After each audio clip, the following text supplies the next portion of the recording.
एक आदमी रेगिस्तान से गुजरते वक्त बुदबुदा रहा था, कितनी बेकार जगह है ये। बिल्कुल भी हरियाली नहीं है, और हो भी कैसे सकती है। यहाँ तो पानी का नामो निशान भी नहीं है। तपती रेत में वो जैसे जैसे आगे बढ़ रहा था, उसका गुस्सा भी बढ़ता जा रहा था। अंत में वो आसमान की तरफ देख चिल्लाते हुए बोला, क्या भगवान, आप यहाँ पानी क्यों नहीं देते? अगर यहाँ पानी होता तो कोई भी यहाँ पेड़ पौधे उगा सकता था, और तब ये जगह भी कितनी खूबसूरत बन जाती। ऐसा बोलकर वह आसमान की तरफ ही देखता रहा, मानो वो भगवान के उत्तर की प्रतीक्षा कर रहा हो। तभी एक चमत्कार होता है। नजर झुकाते ही उसे सामने एक कुआं नजर आता है। वह उस इलाके में बरसों से आ जा रहा था, पर आज तक उसे वहां कोई कुआं नहीं दिखा था। वह आश्चर्य में पड़ गया और दौड़कर कुएं के पास गया। कुआं लबालब पानी से भरा था। उसने एक बार फिर आसमान की तरफ देखा और पानी के लिए धन्यवाद करने की बजाय बोला, पानी तो ठीक है, लेकिन इसे निकालने के लिए कोई उपाय भी तो होना चाहिए।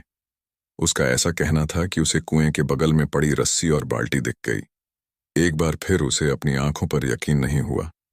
वह कुछ घबराहट के साथ आसमान की ओर देखकर बोला, लेकिन मैं ये पानी ढोऊंगा कैसे? तभी उसे महसूस होता है कि कोई उसे पीछे से छू रहा है। पलट कर देखा तो एक ऊंट उसके पीछे खड़ा था। अब वह आदमी अब एकदम घबरा जाता है। उसे लगता है कि कहीं वो रेगिस्तान में हरियाली लाने के काम में न फंस जाए, और इस बार वो आसमान की तरफ देखे बिना तेज कदमों से आगे बढ़ने लगता है। अभी उसने 2-4 कदम ही बढ़ाया था कि उड़ता हुआ पेपर का एक टुकड़ा उससे आकर चिपक जाता है।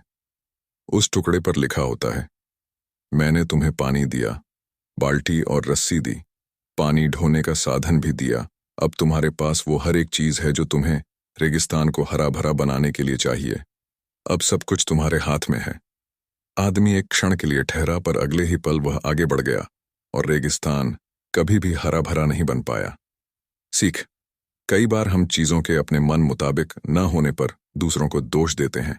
हम सरकार को दोषी ठहराते हैं, कभी अपने बुजुर्गों को, कभी कंपनी को, तो कभी भगवान को। पर इस दोषारोपण के चक्कर में हम इस सच्चाई को अनदेखा कर देते हैं कि एक इंसान होने के नाते हम में वो शक्ति है कि हम अपने सभी सपनों को खुद साकार कर सकते हैं।